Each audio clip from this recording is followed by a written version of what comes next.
First of all, I'm thankful for Let's giving us an opportunity. All my co-panelists, delegates. I'm going to throw some light on some datas which are very, very crucial. Some of critical issues which are again very crucial. And some of my own experiences which we are experiencing at national level and international level in the area of vocational education. In the beginning, I would like to start 4 people voice, what they think about youth, youth education, and youth employability. The UN General Secretary, Mr. Ban Ki-moon, says, around the world, there is a growing recognition of the need to strengthen policies and investments involving young people. Youth can determine whether this era moves towards greater peril or more positive change. At the international level, they are focusing on youth because it's an untapped and unmanaged power for any kind of business, service, or any other areas. Our former President of India, late APJ Abdul Kalam, says, it is not unemployment that is a major problem, it is the question of unemployability. That is the major crisis in this competitive arena. Our former Prime Minister, Mr. Manmohan Singh, says, we will need to ensure for greater availability of educational opportunities at every level of education, start from elementary to higher education, for having not a literate youth, but a skilled youth, which can fetch them a gainful employment. Now there is a problem. Somebody is taking education, somebody is not taking education, but the ultimate goal is gainful employment. And presently, the present Prime Minister, our beloved Prime Minister, Mr. Narendra Modi, talked about on 15th August 2014, on Independence Day, we are a youthful nation. Our youth are our strength. The world and India needs a skilled workforce. Let youth get skills. What skills? Those skills that contribute towards a strong nation. Very recently, in an interview with IELT magazine, digital magazine, Mr. Rajiv Pratap Rudy, our present Honorable Minister for Skill Development and Entrepreneurship, says that under the target of Skill India, which is the dream project of Mr. Narendra Damodar Das Modi, our Prime Minister, says that we have to train 100 million people by 2020.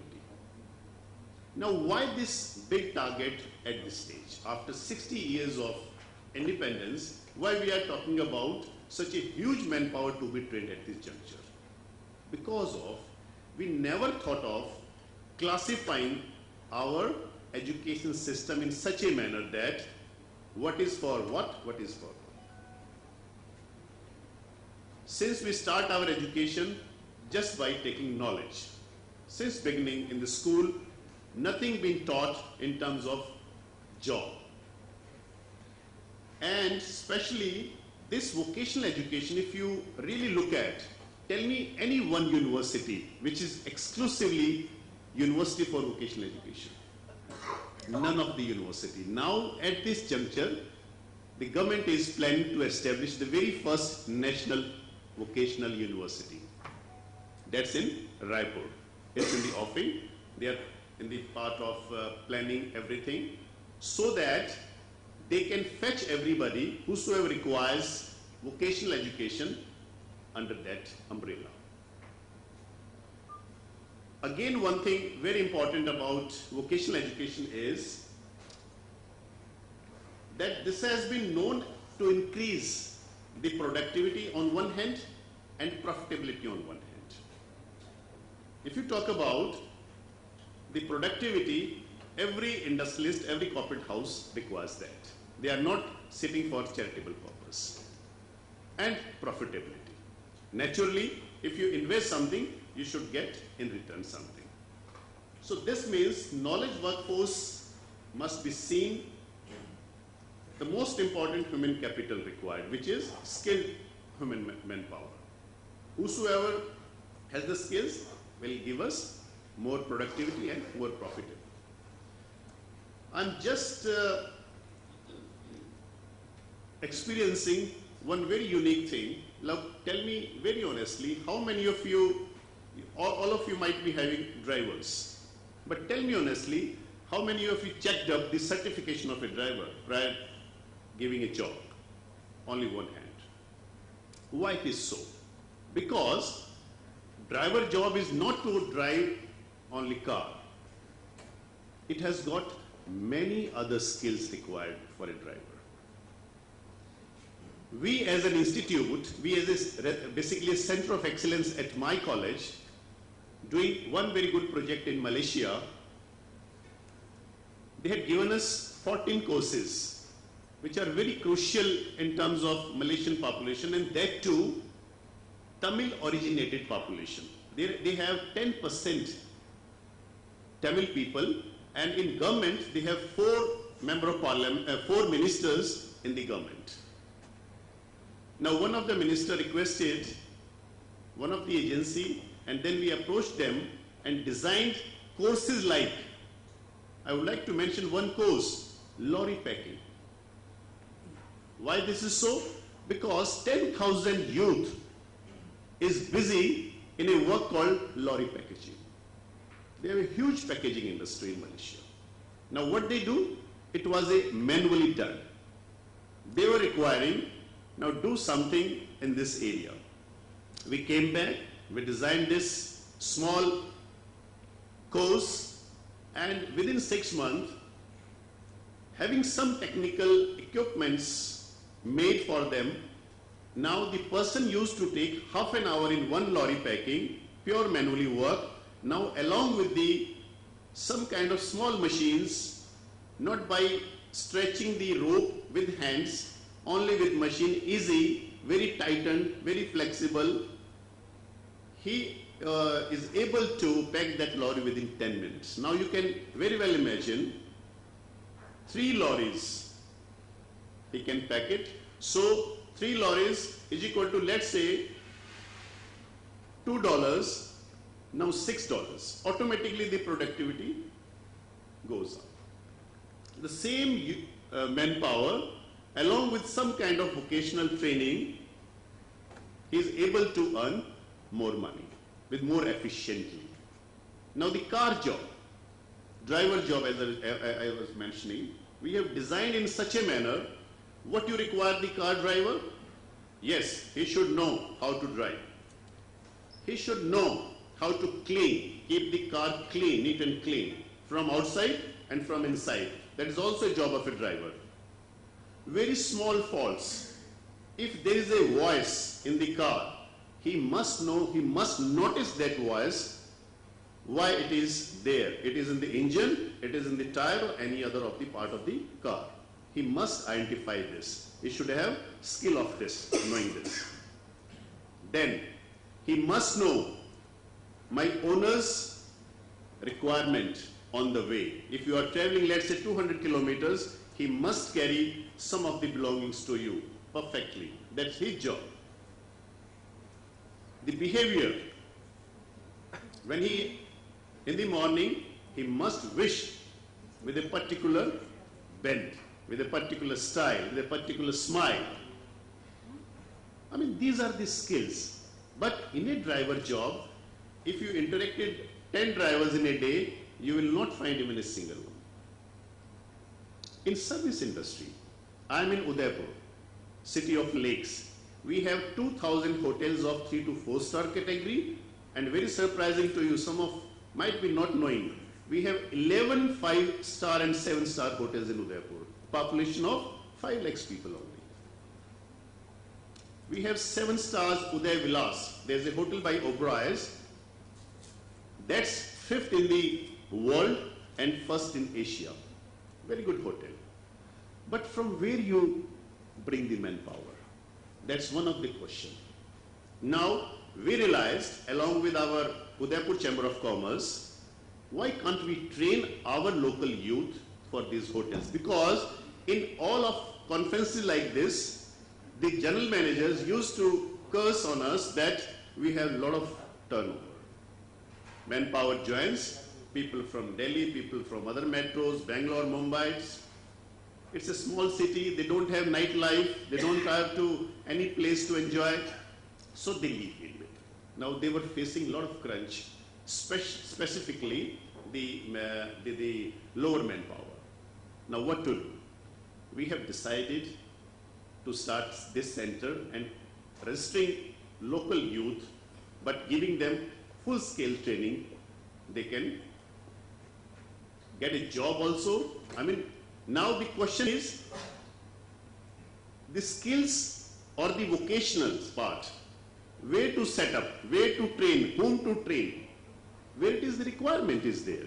Now what we are doing, urban youth, the courses, maximum courses are ICT. The rural youth, maximum courses are ICT. In rural youth, they don't require ICT because they are not surrounded by the ICT industries.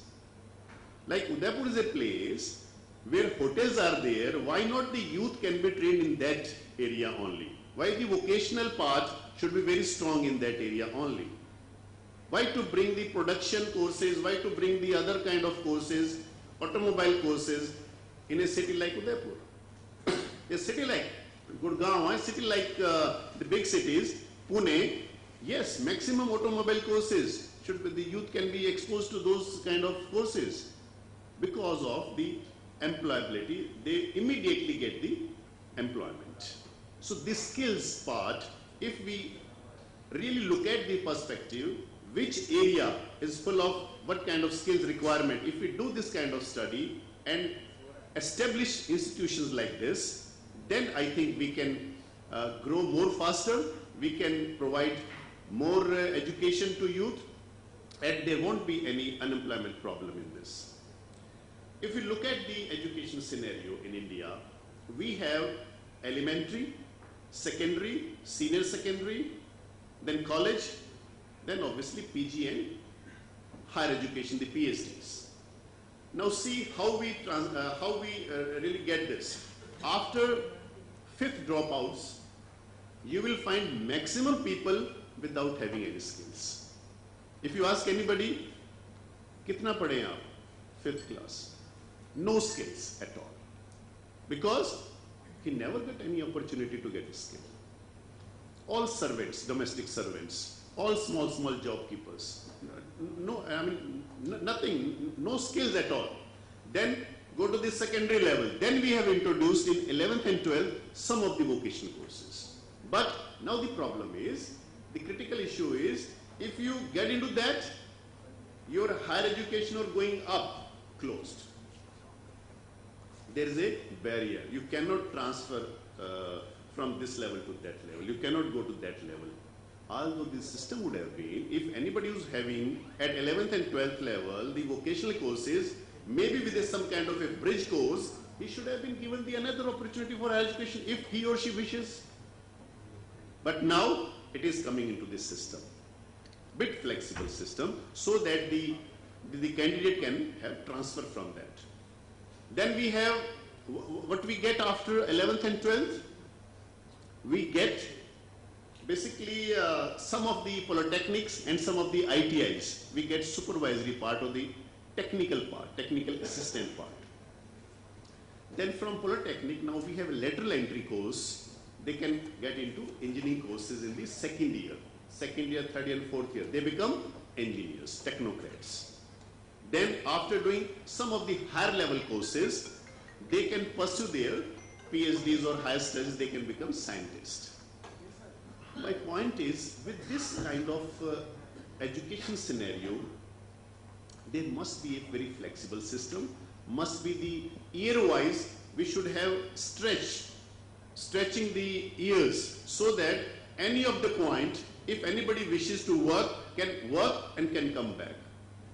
Here in India, the problem is now you bring that certificate where you've been for 5 years, the gap you can explain. These are the very, issues which has to be discussed. In case of, if you look at the data, in case of ITIs and ITCs, Industrial Training Centers, there are 10 lakhs seats with 6,000 ITIs and ITCs who are imparting vocational education. But can you see this much manpower with this much skills? I can't see any of these. Now, the basic problem with all of us is, whenever we require a technician, whenever we require a plumber, whenever we require any assistant, a very small scale technical skills we don't get. Even office management is a big problem nowadays in India. We have engineers, very good engineers, but we don't have technical people who can assist engineers. The shop floor people really lacking. Why? Because there is a difference between the levels, 2 levels we have. He is an officer, he is a white collar, blue collar. Now nobody wants to become a rust collar worker in India. You ask any parent, they want, in government, if he gets a peon job, he never wants to be a driver. Why not to be a driver? If you visit Singapore, any good of Asian countries, they never call a driver as a driver. They call a captain.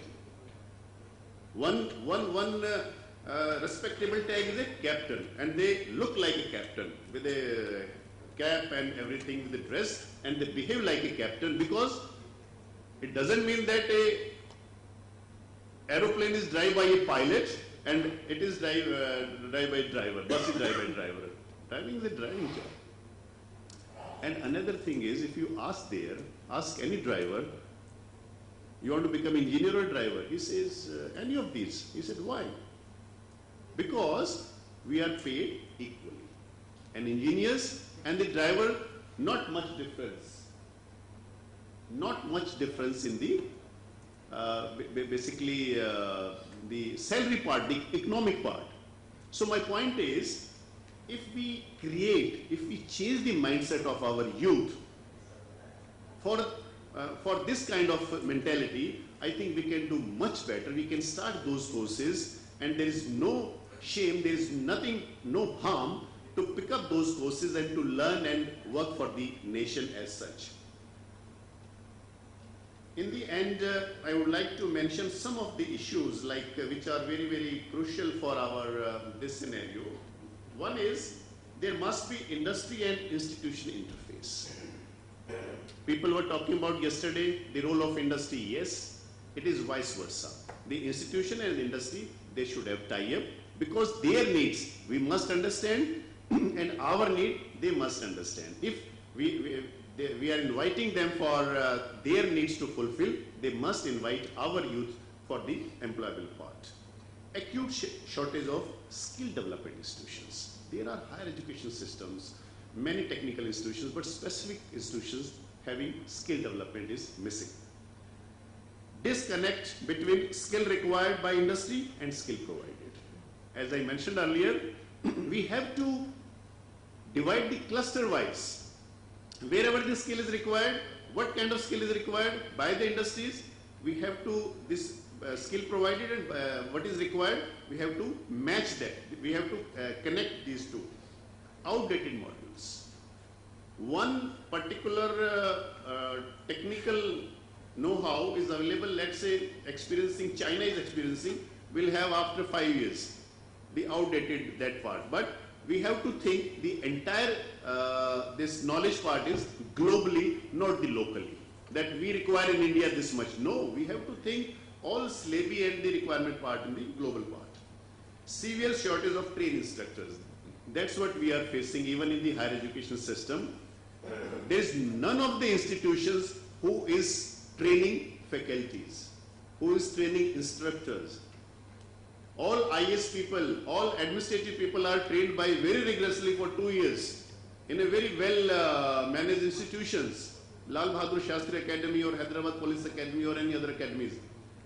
There is no incentives for private players and industry people for vocational education. Government is talking about so much, but I can, as a private employer, I can feel what kind of problems we face with the government. Lot of emphasis, lot of checks and points putting on us. Now, how to work in this kind of closed environment? There is no definite path for vocational studies to move from one level to another. Mobility is not defined properly, as I mentioned earlier. There must be some bridge courses. If you have done this much after 10, 12, you can go for polytechnic. After polytechnic, you can go for engineering. After engineering, you can go for some MTech kind of programs. If this kind of system works, it will be very clear. And lastly, expansion of vocational sector is happening without consideration of present problems. What we are all talking about the lot of things about vocational education, but not much consideration of some specific issues. Now I close. Thank you so much. I wanted to speak much, but there are many players, many industry people. They are working along with the institutions. Some of the ITIs, Mumbai IIT, IIT Kharagpur, even the Maruti Suzuki has connecting point of so many ITIs, and some of the other Infosys has got 600 colleges enrolled as the center of excellence. Even another news is government is thinking to convert 6,000 railway stations, because they have proper infrastructure for skill development centers, because each and every small place having a railway station and they are going to convert, they are going to utilize those stations. They have water, they have resources, everything is available there. So they connectivity also. So they might develop this rural India. Thank you so much. Now, as a moderator, now we invite questions. We had 4 presentations with us. We have just 5 minutes. We have any questions you can ask. Yes, please.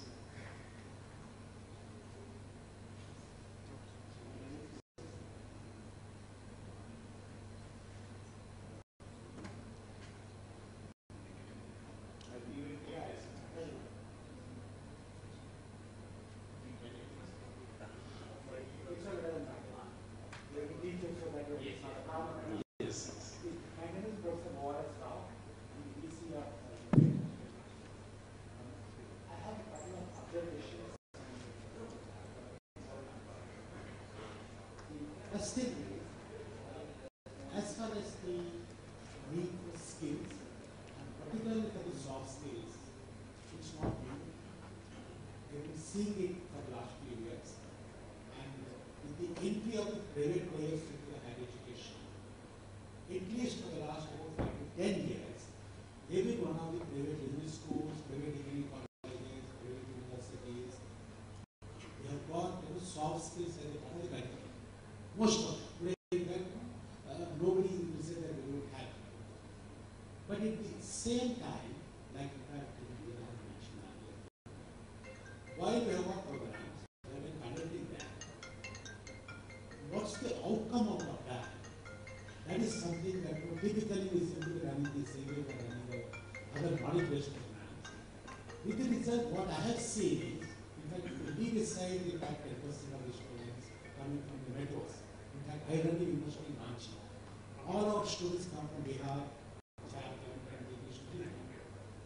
What we notice is, while the focus is on English language skills, what we notice is, we ask them to speak, forget about English. They can't speak in Hindi also. See, the problem doesn't seem to be the English language skills, the problem seems to be more of a communication.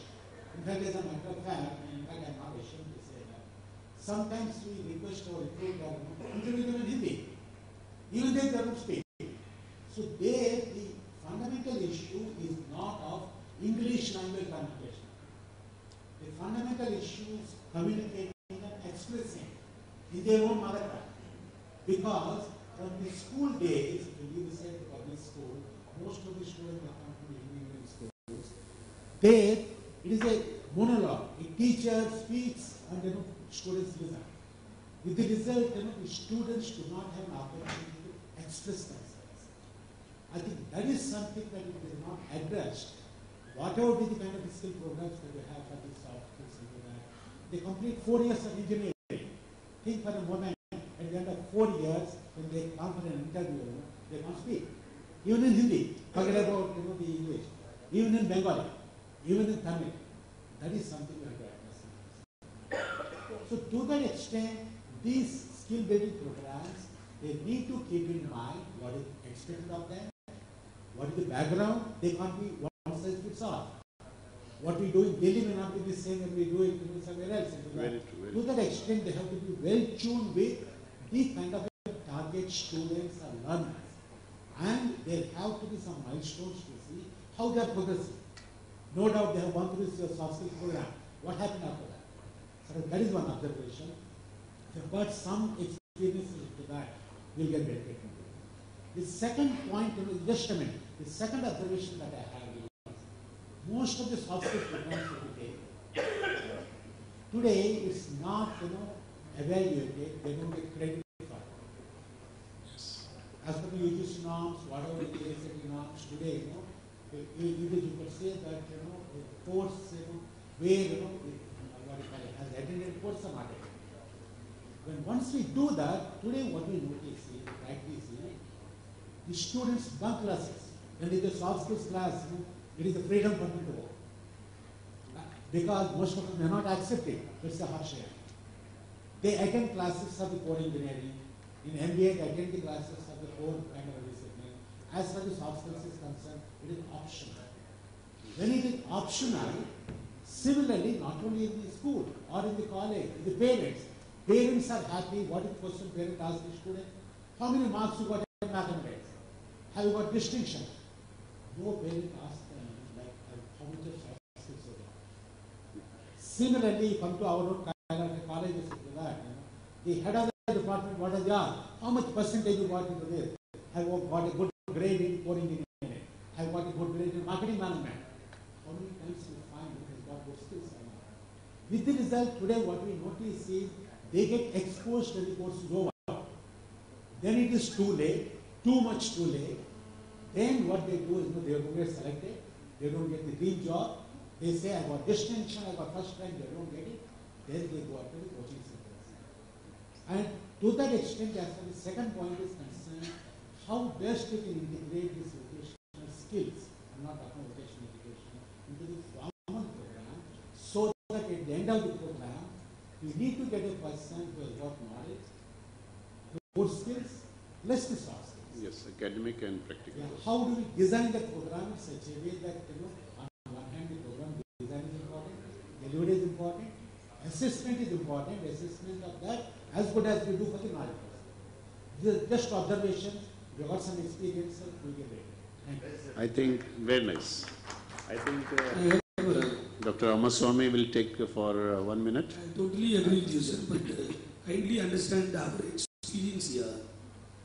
We have a Himachal Higher Education Regularity Commission, which has made us to compulsory introduce communication skills as subject to the engineers. And they are requested to look at it despite the fact that we have a communication skill as a part of our curriculum. You do BTech or MTech. You are supposed to study one paper on communication skill. This is being given direction by Higher Education Regularity Commission of Government of Himachal Pradesh.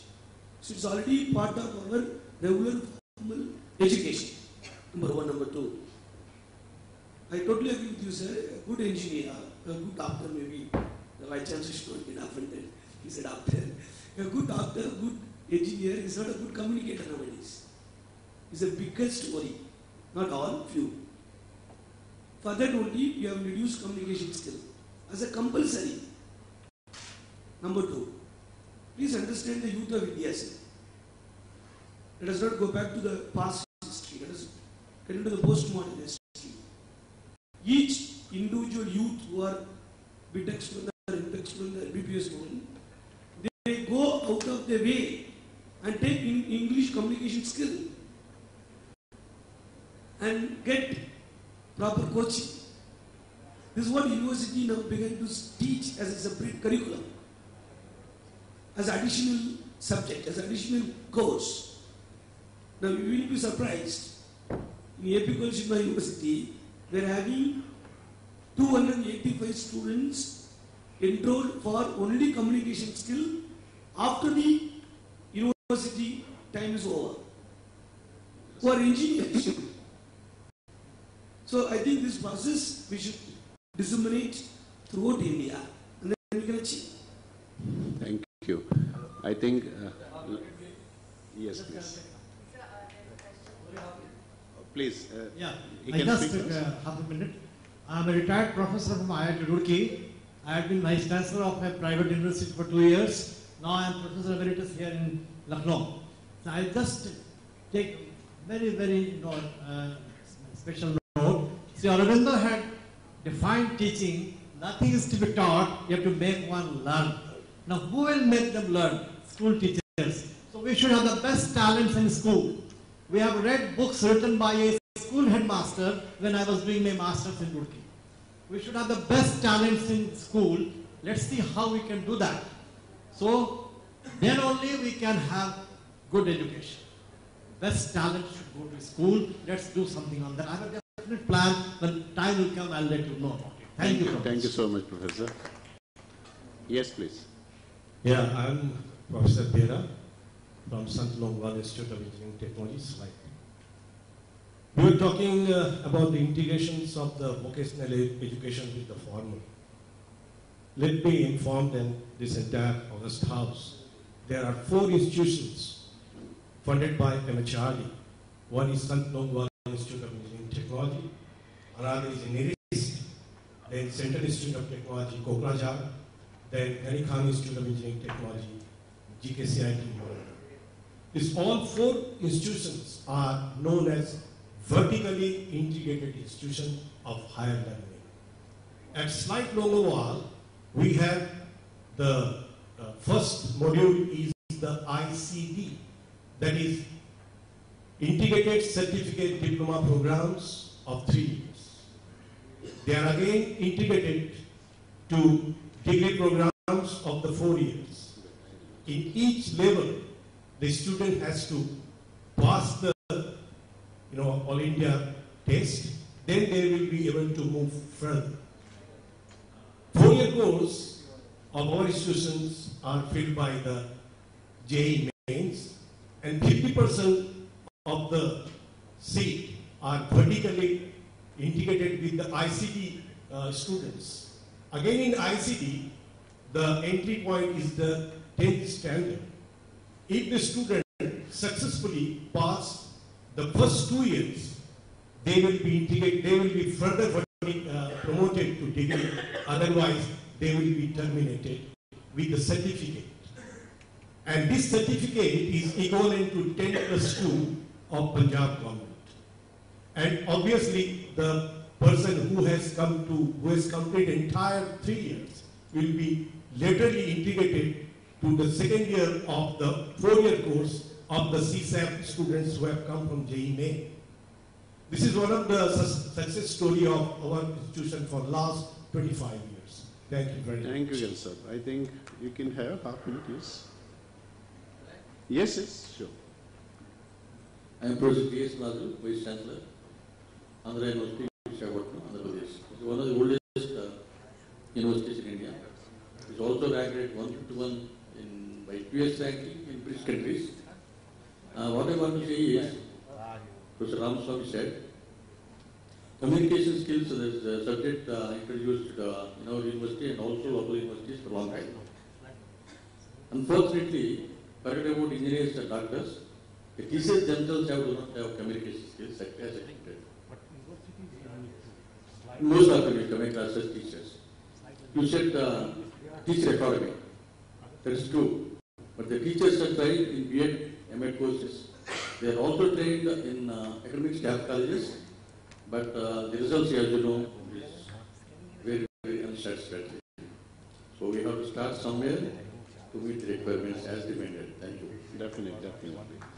I think we should, with the permission of the August House, we should close the session.